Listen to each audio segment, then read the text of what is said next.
Hey guys, it's me, Freddy Pop Collector, and happy Halloween! Halloween is one of my favorite holidays, so I thought we would release a special video on this special holiday, that being the final Useless FNAF Facts Season 2. It's honestly insane that this series is already coming to a close. In a way, it's felt long because it was back in March when the first episode dropped, but at the same time, it feels like this series has been really short. I mean, don't get me wrong, 7 months for a series is kind of pathetic when each video is only like, what, 15 minutes at the max? But honestly, I'm still really proud of how this series turned out. It completed its mission, which was to be better than the first season, and it is by a mile. But let's not get ahead of ourselves here. We still have one final video, that being this video. So without further ado, let's jump right into the final 20 Useless FNAF Facts.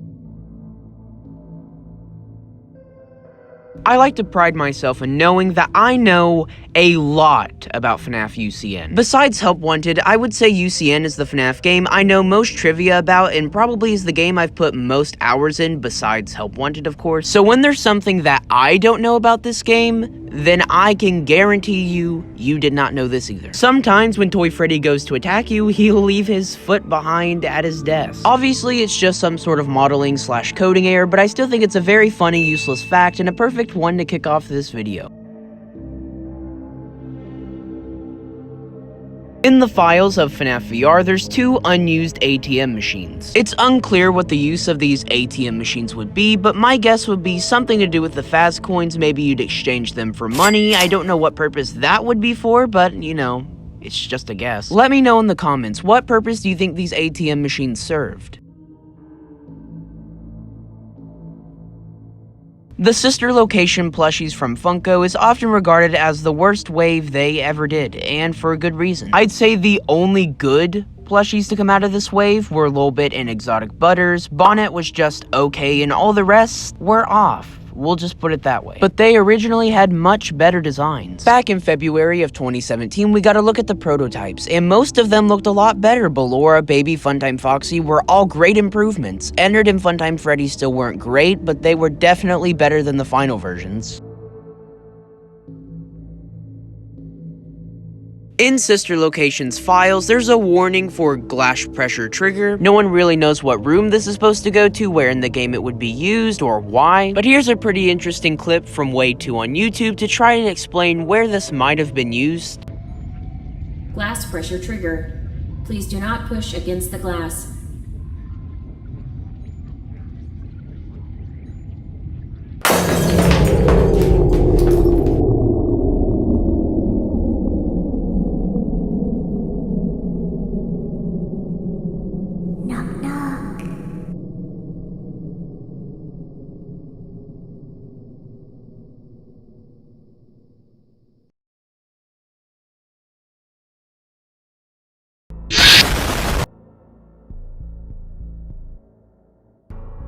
Did you know pizzeria was misspelled in the FNAF 1 newspaper?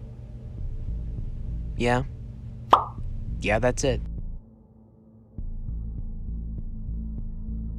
Throughout the FNAF series, there's been many clipping errors. They most prominently come from FNAF 1 and 2, but instead of sitting here and listing literally every single one, here's a quick montage I put together.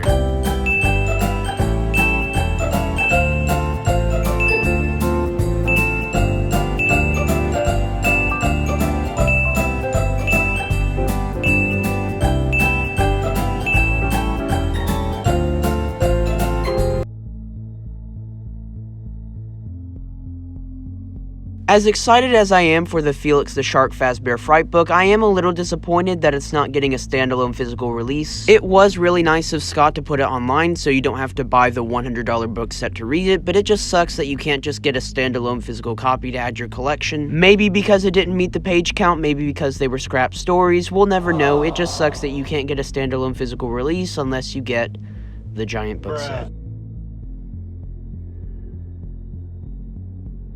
Did you know that FNAF at one point had a cereal? Back in the early months of 2018, FYE rolled out the Nightmare Puffs, which were a FNAF exclusive cereal. I bought a box back in the day, and yeah, it was discount Cocoa Puffs, but you know, you win some, you lose some. When Toy Freddy's profile icon first became available in the FNAF AR workshop, it was actually accidentally replaced with Lefty's icon. Besides the 2020 New Year's teaser, this is the only standing reminder that Lefty was planned for the game, and that teaser will be 2 years old in just a few weeks. Where are you, FNAF AR? I know you released that teaser, but seriously, going off the script here. Like, where have you guys been? In the Sister Location Extras menu, there's a section called Blueprints. Here you can see various locations throughout the game, as well as a map, but there's something very weird about the control module image. Down by the gallery vents, we can see iron bars instead of the doors they use in the actual game. If I were to take a stab at it, I'd say this was an early screenshot taken by Scott in the beta of the game, but I guess only Scott really knows, right? The original name of the Fazbear Fright book series was actually The Twisted Tales. This was most likely changed because it harbors a little bit too close to the Twisted Ones novel, the second in the Silver Eyes trilogy.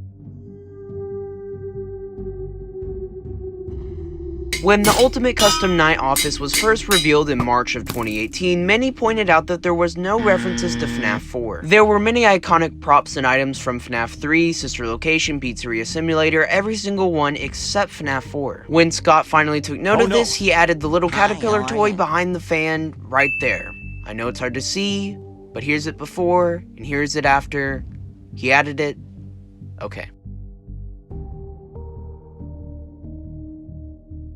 There's a beta screenshot of the hallway level in Curse of Dreadbear showing Dreadbear in that minigame. In the actual game he doesn't show up here, so why is he here? My only substantial guess is that he was supposed to take the role of Nightmare Freddy. This was an appropriate switch because hearing the Freddles slowly get closer to you is terrifying.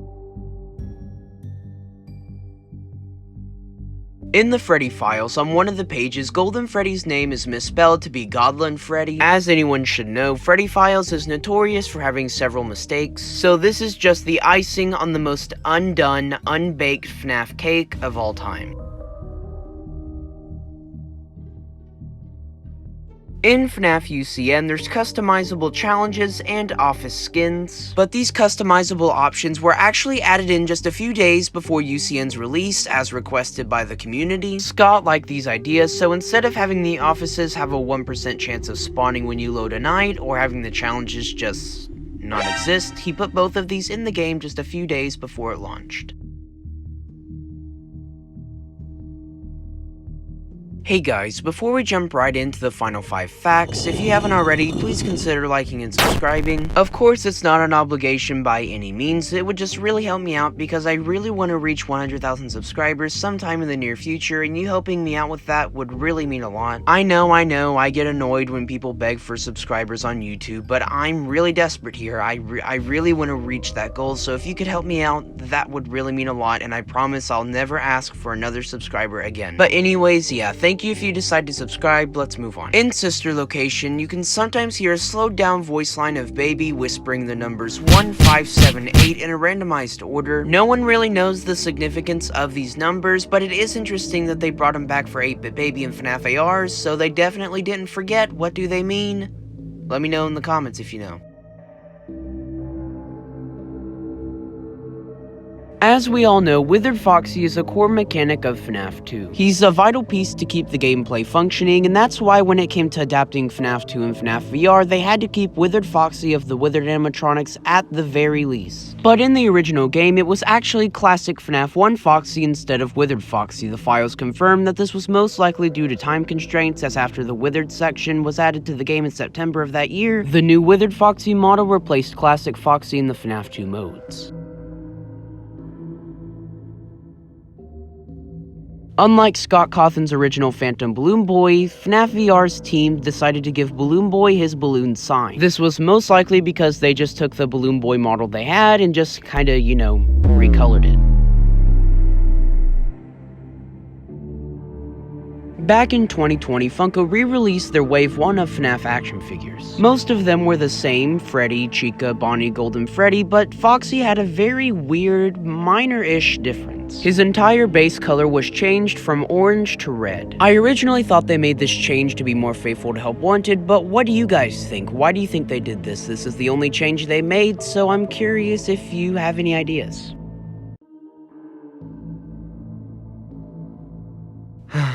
Well, we finally made it. 8 videos later, 160 facts, and we finally made it to the final fact.